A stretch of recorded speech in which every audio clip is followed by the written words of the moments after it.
stories like this. And he said, but this is absolutely true. And I did not understand to ask, was it physical or was it mental flying? But anyway, then I confronted him. I said, well, why don't you come and take me along? I'd love to come. And he says, well, where do you live? By way of a joke? Or... Yeah, in a way, I just, take me along. I'd love to fly. And then he asked all the details where I live, and I said it's next to a river, and there's a plane, so any plane could land if it comes like that. And he says, I have to ask for permission. And I thought, why does he, and who does he ask for permission? I was stupid not asking it, I just thought.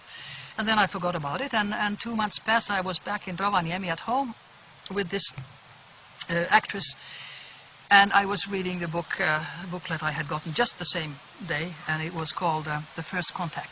It was haiku poems, like Japanese poems. And the name was First Contact. And then I just drifted my glance outside. Oh my Lord, look at that. There was maybe 100 yards from us, 100 yards from the ground, there was a UFO. And, I had said, just come, like, ha. And I went into total panic, and so she did too.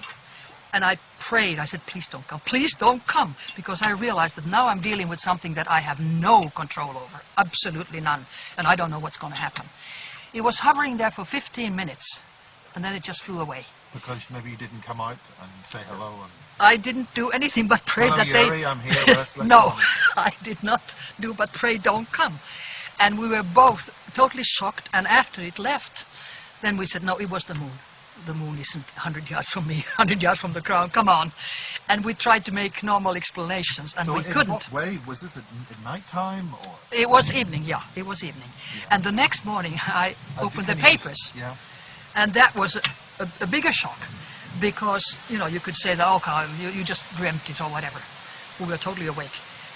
No, it was 100 people who had called the police and called the newspaper and reported they had seen something, the phenomena of light or whatever, right there next to the river.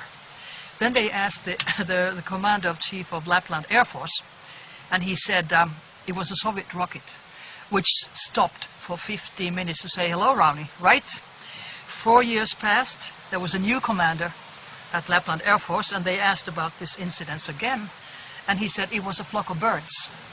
I don't think that our standard, which is very, very internationally high, is that low in the Air Force. It was a straight lie, which they have to give. I have now found out that they have to say it's a flock of birds or planet Venus or whatever, Soyuz. They have to say that if they have had no permission to say that it was a UFO. And usually they never have permission. Then I talked also to the chief of the airport of Rovaniemi at that town. He's long ago retired, maybe even dead now, but he was a classmate of my mother. So that's why we started talking, and I asked him, have you ever seen? He said twice. Twice he's seen a UFO pass, whoomp, past the Rovaniemi airport. Isn't that interesting? Nobody has ever written about that. Well, I only have a couple, things that I want to stress very, very much. And that is, number one, man is a mind, not a body. So we are energy. Number two, we cannot die. We can never die. Our body dies, yes, but we are not our body. And then we are absolutely not alone in the universe. And the question of ETs, humans, death, is one question. That's we're all important. one. We're all one in the energy. And we can live in our future. They can come to our past. And there's absolutely no death. There's no time in the universe either. Yeah, our perception of time is completely wrong. Yeah. But we're here to learn. We're here for some reason, and one of the reasons is that, in my mind, this is a very negative planet, because we kill our own race. We eat our brothers, that is, meat of animals, and it's not only that we slaughter them, but we also hunt them. And when you or anybody has had a cat or a dog or a cow or whatever, horse, you absolutely know that there's a consciousness in them. They feel, they love, they hate, they're angry. And why would we be the only ones with consciousness on this planet? when our form is different from some other humanoid forms, different from dolphins, different from whales, but they all have consciousness. So we should start concentrating on the consciousness of people.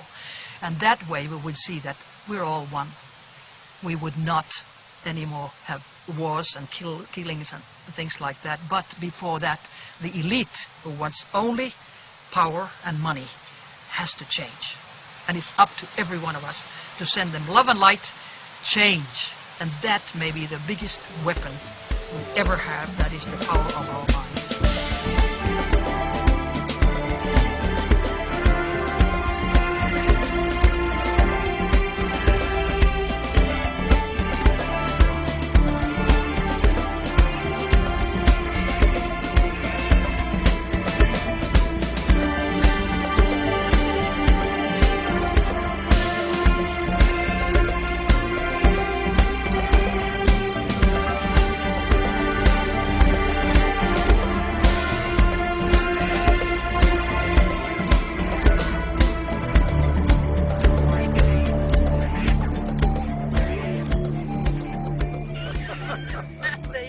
Now we have the sun.